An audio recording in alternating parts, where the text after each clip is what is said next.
A wealthy businessman hired a poor woman to play the role of his fiancée, but when she spoke, "Prepare yourself for a journey of mystery, resilience, and twists." Nathaniel Reynolds, a lonely businessman, finds in Emily Parker the perfect solution to deceive his family. But when dark secrets emerge and hidden threats begin to surface, what seemed like a simple arrangement turns into a plot full of mystery and emotions and becomes a battle for the truth. Don't miss this gripping story of unexpected encounters and shocking revelations. At the top of a skyscraper in the heart of New York City, 42-year-old businessman Nathaniel Reynolds observed the breathtaking view of the city through the windows of his office. His blue eyes reflected the setting sun's light, but his expression was serious and thoughtful. Nathaniel had built a business empire with much effort and dedication, but his personal life was a desert of loneliness. He took refuge in his work to avoid confronting the emptiness he felt when he arrived home every night. After a long day, he would return to his luxury apartment, which felt more like an elegant prison. The deafening silence of the house only emphasized the absence of life and warmth. Nathaniel had everything money could buy, but he lacked what he most desired: a true human connection. He remembered his younger days, before being consumed by the business world, when he had dreams and friends. Now, his social circle consisted mainly of colleagues and professional contacts, all interested only in his status and wealth. Meanwhile, in the suburbs of Brooklyn, 26-year-old Emily Parker struggled to survive. Her small apartment was modest, and she split her time between two jobs to pay the bills and help her sick mother. Despite the difficulties, Emily carried a silent hope in her heart. She believed that, somehow, something good was destined to happen in her life. Every night, before going to bed, she cared for her mother with affection, feeding her and ensuring she was comfortable while dreaming of a better future. One day, fate brought Nathaniel and Emily together unexpectedly. Nathaniel's family was pressuring him to present a fiancée, fearing for the continuity of the family's lineage and fortune. Exhausted by the constant demands and worried about his siblings' attempts to seize his share of the inheritance, Nathaniel had a bold idea: hire someone to pretend to be his fiancée temporarily. It was an unlikely solution, but it would solve his immediate problems. Nathaniel decided to act quickly. After meticulous research, he found Emily through a service agency. Her profile seemed perfect: discreet, intelligent, and most importantly, desperate for money. He summoned her for a meeting in his office the next day. Emily arrived nervous at Nathaniel's luxurious building, wearing her best outfit, although still simple. Entering the office, she was impressed by the sophisticated environment and Nathaniel's imposing presence. He greeted her with a brief smile and gestured for her to sit down. "Emily, I'll be direct," Nathaniel began. "I need someone to pretend to be my fiancée for a few months. In return, I will pay generously and ensure all your financial needs are met. You'll have a place to live, clothes, and everything you need." Emily widened her eyes, surprised by the proposal. "Why me? Why do you want me to do this?" she asked, her voice trembling with incredulity. "Because you are perfect for the role," Nathaniel replied firmly. "You have no ties that could complicate things, and you need the money. Also, I don't want someone from my social circle where things could get complicated." Emily pondered for a moment. The offer was tempting, especially considering her desperate financial situation. "What do I need to do?" she finally asked, accepting the role that could change her life. "You just need to be by my side at social events, meet my family, and act as my fiancée. Of course, you'll have to learn some things about my life and business to make it convincing," Nathaniel explained. Watching her closely, Emily took a deep breath and nodded. "All right, I accept, but I hope you're serious about helping my mother and resolving my financial problems." "I am very serious, Emily," Nathaniel assured, extending his hand to seal the deal. And so, with a handshake, an unlikely alliance began between the wealthy businessman and the poor young woman, promising twists and surprises for both. The first days of Emily's new life as Nathaniel's fake fiancée were a mix of nervousness and amazement. She now lived in an elegant apartment provided by Nathaniel, had a new wardrobe, and attended sophisticated events by his side. However, the adaptation was not easy. Each social gathering was a test of her ability to play the role of a perfect fiancée. Emily spent nights studying the Reynolds family history, learning about Nathaniel's business, and striving not to make any mistakes. During a gala party, Nathaniel introduced her to his parents. Mr. and Mrs. Reynolds were demanding and conservative people, and Emily felt the pressure to impress them. While Nathaniel chatted with other guests, Emily was approached by her future mother-in-law. "So, Emily, tell me more about yourself," Mrs. Reynolds said, with a penetrating look. Emily tried to appear confident, but felt uncomfortable under the woman's critical gaze. "Well, I grew up in Brooklyn and attended a public school. I've always worked hard to help my mother." "Interesting," Mrs. Reynolds interrupted, clearly disappointed. "Nathaniel never told us much about you." Before Emily could respond, Nathaniel joined them, sensing the tension. "Mother, father, Emily and I have something important to tell you," he announced, attracting everyone's attention. "We are engaged." There was a moment of awkward silence, followed by murmurs of surprise. Mrs. Reynolds' expression hardened, but before she could say anything, an unexpected guest entered the room. It was Claire, Nathaniel's ex-girlfriend. "I can't believe this," Claire exclaimed, walking quickly toward Nathaniel and Emily. "You're engaged? And you didn't tell me anything?" Nathaniel was visibly uncomfortable but maintained his composure. "Claire, this is neither the time nor the place for this conversation." Claire ignored his response and turned to Emily, her eyes shining with anger. "And you, what are you doing here? You don't belong in this world." Emily felt the ground disappear beneath her feet. Desperation and frustration bubbled inside her, but she remained firm. "I'm here because Nathaniel chose me, and I will do my best to be worthy." The situation became untenable, and Nathaniel decided to end the party early. On the way back home, Emily felt defeated. "That was a disaster," she said, her voice trembling. "It wasn't that bad," Nathaniel replied, trying to calm her. "You handled Claire well, and my parents need time to get used to it." "I don't know if I can do this," Emily confessed, tears forming in her eyes. "It's all so difficult and strange for me." Nathaniel stopped the car and held her hand. "Emily, I know it's not easy, but we need to continue. I believe in you." With those words, Emily found new determination within herself. She knew the road ahead would be full of challenges, but she was determined to move forward and prove she could be more than just a fake fiancé. Little did she know, however, of the twists that fate still had in store. As the weeks passed, Emily began to feel more comfortable in her role. Nathaniel helped her understand the business and the family's history better, and they started working together to build a convincing public image. Emily couldn't deny she was starting to like Nathaniel, though she knew her feelings were probably not reciprocated. During a weekend, Nathaniel decided to take Emily to visit the family's country house. It was a quiet and isolated place, perfect for them to get to know each other better away from the city's curious eyes. As they explored the property, Emily was enchanted by the beauty of the place and the stories Nathaniel shared about every corner. "This place is amazing," Emily said, marveling. "I didn't know you had so many memories here." "Yes, I grew up coming here with my parents and siblings," Nathaniel replied, a nostalgic smile on his face. "It was our refuge. And now, I think it can also be our refuge." That night, while dining under the stars, Nathaniel seemed more relaxed and open. Emily felt there was something he wanted to share but didn't know how to start. "Nathaniel, you seem different today. Is something bothering you?" Emily asked softly. Nathaniel sighed and looked at the starry sky.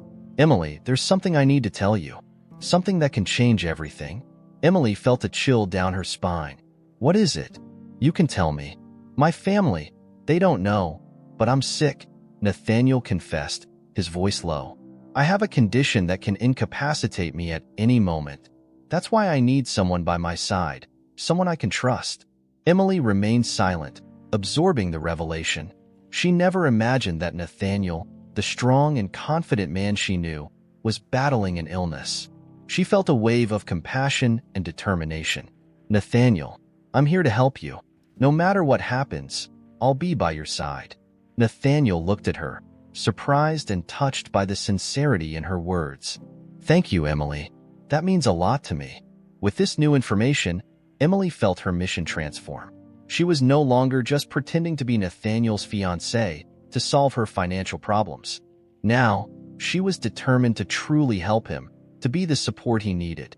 The stay at the country house ended with a new understanding between them. However, upon returning to New York, Emily received an unexpected call from an unknown number. When she answered, she heard a cold and threatening voice. "Emily Parker, we know who you really are. If you don't want your truth to be exposed, do exactly what we say." Fear took hold of Emily.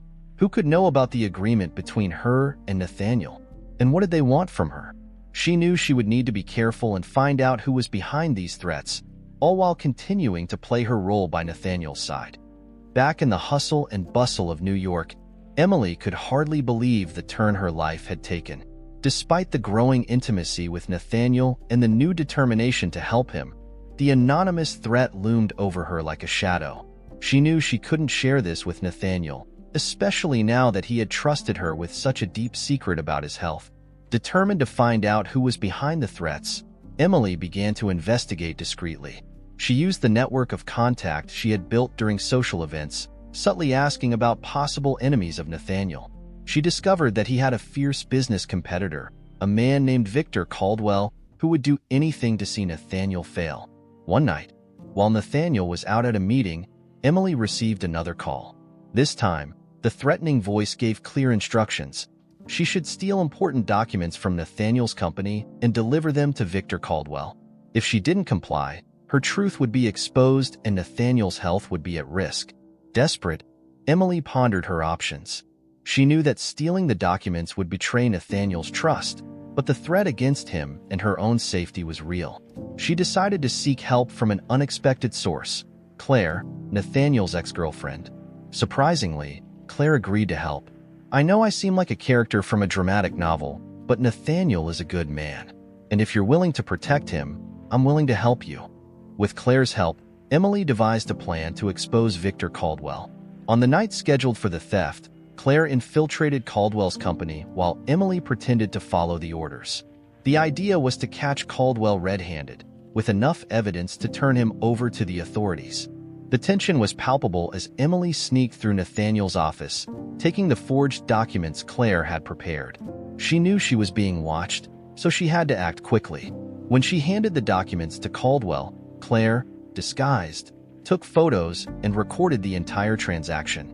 As soon as Caldwell held the documents, FBI agents, previously informed by Claire, stormed the place, catching him red-handed. The operation was a success, but Emily knew she still had to face Nathaniel. Back at the apartment, Nathaniel was waiting, worried about Emily's prolonged absence. When she entered, exhausted and with tears in her eyes, he approached, holding her hands. "Emily, where have you been? I was so worried." Emily couldn't hold back the tears. "Nathaniel, I'm so sorry. I was threatened by Caldwell. He wanted me to steal your documents, but I couldn't. I got help to expose him, and now he's in prison." Nathaniel remained silent, absorbing the revelation. Finally, he pulled Emily into a tight embrace. "You risked everything to protect me. I don't know how to thank you." Emily, relieved and grateful, returned the embrace. "I would do anything for you, Nathaniel, and not just because you paid me to. I truly care about you." Nathaniel looked into her eyes, his feelings clear. "I care about you too, Emily, more than you can imagine." In the days following Victor Caldwell's arrest, Emily and Nathaniel's lives changed drastically. The revelation of their feelings brought a new dynamic to their relationship, and they began working together to overcome the challenges. However, Nathaniel's health remained a constant concern. Emily accompanied him to every medical appointment, supporting him at every step of the treatment. They were closer than ever, and the hope for a future together began to seem more real. One afternoon, while at the doctor's office, they received unexpected news. "Nathaniel, your tests show significant improvement," said Dr. Carter, smiling. "With the right treatment and proper care, you can live a long and healthy life." Relief washed over Nathaniel and Emily. They hugged, feeling that they could finally plan a future without constant fear. That night, they celebrated with a special dinner, reminiscing about everything they had been through together. As they toasted to the future, The apartment door opened and Claire entered, carrying an envelope. "Sorry for the intrusion, but I thought this might be important," she said, handing the envelope to Emily. Curious, Emily opened the envelope and found a letter from Nathaniel's father, written years before his death. The letter revealed that Nathaniel had a half-brother, the result of a secret relationship his father had. The half-brother was none other than Victor Caldwell. Emily and Nathaniel were shocked by the revelation. Nathaniel had always sensed something familiar about Caldwell, but he never imagined they were related. "This changes everything," Nathaniel murmured, still processing the information. Emily held his hand, offering support. "We'll get through this together, no matter what happens." With the truth about their kinship revealed, Nathaniel decided to visit Caldwell in prison. He wanted to understand his half-brother's motivations and perhaps find a way to reconcile. Emily accompanied him, ready to face yet another storm by his side. In prison, Caldwell was downcast, but upon seeing Nathaniel, a spark of surprise crossed his eyes. "What do you want, Nathaniel?"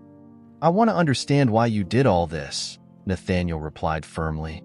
"And I want you to know that, despite everything, we are brothers, and brothers shouldn't be enemies." Caldwell remained silent for a moment, reflecting. "I did what I did because I always felt our father abandoned me, that he preferred you. But now I see that revenge brought nothing but pain for all of us." The conversation between the two brothers was difficult, but in the end, Nathaniel felt a weight lifted from his shoulders. Caldwell promised to cooperate with the authorities and try to make amends for the damage he had caused. Back at the apartment, Emily and Nathaniel embraced, feeling that a new chapter was about to begin. They knew there was still much to face, but they were ready to face the future together, hand in hand. The following months were a time of rebuilding and renewal for Emily and Nathaniel. With Nathaniel's health stable and the legal issues resolved, they could focus on building a life together. Emily decided to go back to school, supported by Nathaniel, who wanted to see her achieve her dreams. Their relationship grew stronger every day, and Nathaniel realized he could no longer imagine his life without Emily. He decided to propose to her, but this time, for real. He prepared a special dinner at the country house where it all began. Under the starlight, Nathaniel knelt and, with a ring in hand, asked, "Emily, you made me believe in love again. Will you marry me, for real this time?" Emily, with tears in her eyes, answered without hesitation, "Yes, Nathaniel. I want to spend the rest of my life by your side." The wedding was an intimate celebration, surrounded by their closest friends and family. Even Claire, who had become a great friend, was present. The ceremony was simple but filled with love and emotion, marking the beginning of a new chapter for both. After the ceremony, while dancing under the full moon, Nathaniel whispered in Emily's ear, "We have been through so much, but we have finally found our peace. I'm optimistic about the future and can't wait to live every moment by your side." Emily smiled, feeling truly happy for the first time in a long time. "Me too, Nathaniel. Together, we can face anything." Life went on, bringing challenges and joys, but Emily and Nathaniel were ready to face everything with courage and love. The past of hardships and lies was left behind, and the future shone with promises of happiness and contentment. And so, the unlikely alliance between a wealthy businessman and a poor young woman turned into a true love story, showing that even in the most adverse circumstances, love and determination can find a way to happiness.